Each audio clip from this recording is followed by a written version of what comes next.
once knew a nigga whose real name was William. His primary concern was making $1 million, being the illest hustler that the world ever seen. He used to fuck movie stars and sniff coke in his dreams. A corrupted young mind at the age of 13. Nigga never had a father and his mom was a fiend. She put the pipe down, but for every year she was sober, her son's heart simultaneously grew colder. He started hanging out, selling bags in the projects, checking the young chicks looking for hit and run prospects. He was fascinated by material objects, but he understood money never bought respect. He built a reputation cause he could hustle and steal, but got locked once and didn't hesitate to squeal. So criminals he chilled with didn't think he was real. You see, me and niggas like this have never been equal. I don't project my insecurities on other people. He fiended for props like addicts with pipes and needles, and so he felt he had to prove to everyone he was evil. A feeble-minded young man with infinite potential, the product of a ghetto-bred capitalistic mental. Coincidentally, dropped out of school to sell weed, dancing with the devil, smoked until his eyes would bleed. But he was sick of selling trees and gave in to his greed.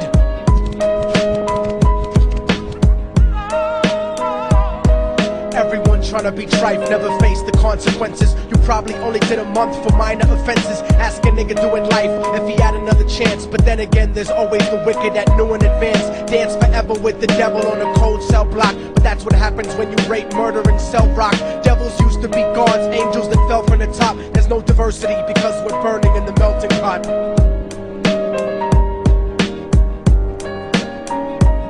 So Billy started robbing niggas, anything he could do to get his respect back in the eyes of his crew. Starting fights over little shit up on the block. Stepped up to selling mothers and brothers to crack rock. Working overtime, making money for the crack spot. Hit the jackpot and wanted to move up to cocaine, fulfilling the Scarface fantasy stuck in his brain. Tired of the block niggas treating him the same.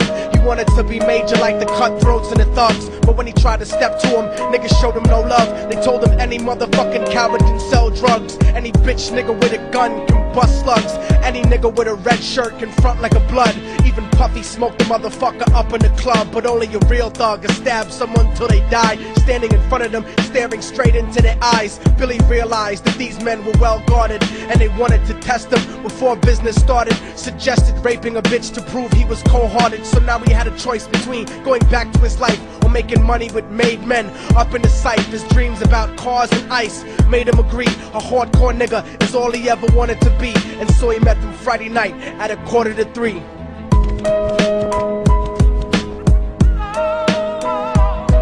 Everyone tryna be trife, never face the consequences. You probably only did a month for minor offenses. Ask a nigga doing life if he had another chance. But then again, there's always the wicked that knew in advance. Dance forever with the devil on a cold cell block. But that's what happens when you rape, murder, and sell rock. Devils used to be gods, angels that fell from the top. There's no diversity because we're burning in the melting pot.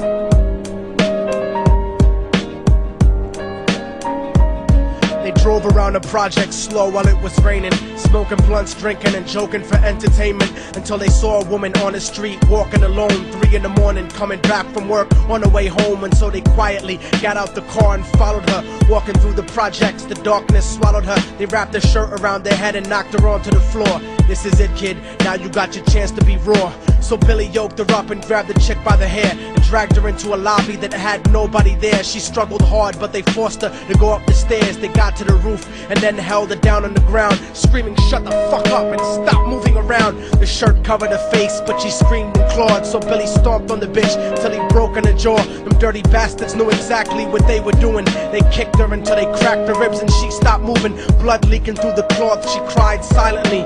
And then they all proceeded to rape her violently. Billy was made to go first, but each of them took a turn, ripping her up and choking her until her throat burned. Her broken jaw mumbled for God, but they weren't concerned. When they were done and she was lying bloody, broken and bruised, one of them niggas pulled out a brand new 22. They told him that she was a witness for what she'd gone through, and if he killed her, he was guaranteed a spot in the crew. He thought about it for a minute, she was practically dead, and so he leaned over and put the gun right to her head.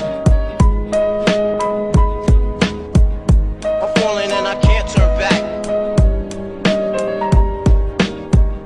I'm falling and I can't turn back. Right before he pulled the trigger and ended her life, he thought about the cocaine with the platinum and ice, and he felt strong standing along with his new brothers. Cocked the gat to her head and pulled back the shirt cover, but what he saw made him start to cringe and stutter, cause he was staring into the eyes of his own mother. She looked back at him and cried cause he had forsaken her. She cried more painfully, and when they were raping her, his whole world stopped. He couldn't even contemplate. His corruption had successfully changed his fate, and he remembered how his mom used to come home late, working hard for nothing, cause now what was he worth? He turned away from the woman that had once given him birth, and crying out to the sky cause he was lonely and scared, but only the devil responded cause God wasn't there. And right then he knew what it was to be empty and cold, and so he jumped off the roof and died with no soul. They say death takes you to a better place, but I doubt it. After that they killed his mother and never spoke about it. And listen, cause the story that I'm telling is true, cause I was there with Billy Jacobs and I raped his mom too. And now the devil follows me everywhere that I go. In fact, I'm sure he's standing among one of you at my shows, in every street cipher listening to Little Thug's flow. He could be standing right next to you and you wouldn't know. The devil grows inside the hearts of the selfish and wicked. White, brown, yellow and black color is not restricted. You have a self-destructive destiny when you're inflicted, and you'll be one of God's children that fell from the top. There's no diversity because we're burning in the melting pot. So when the devil wants to dance with you, you better say never, because a dance with the devil might last you forever.